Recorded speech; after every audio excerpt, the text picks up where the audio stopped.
Shalom. O my soul, magnify the Lord.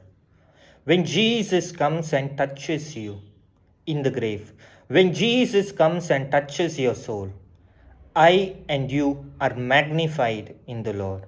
How are we different from the human form? Is Jesus comes and touches your soul.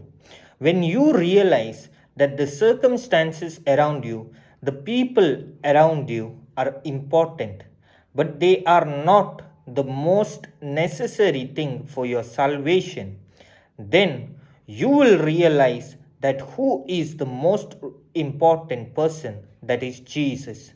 When you connect with Jesus, all other things fall in place. But when you disconnect with Jesus, all other things will disperse and you will not be able to bear fruit and enjoy. It is like a soul which is rooted in the ground. Let us imagine that we are a tree.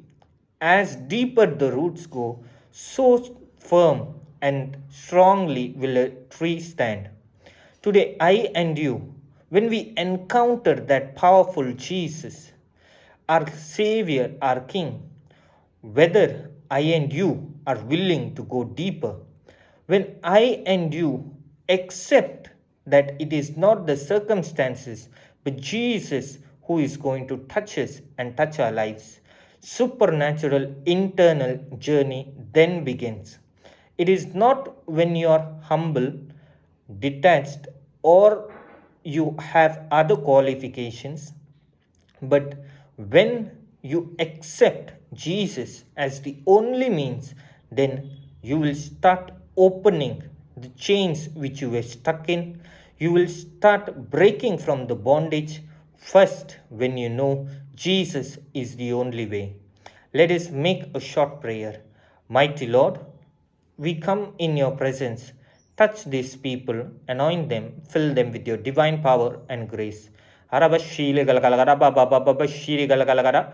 Shala galagara bashiri ga baba shiri galada mama baba shiala galagala. Raidali abo shikalagalagara baba shiri galagala. Halabashiri didida. Shalom.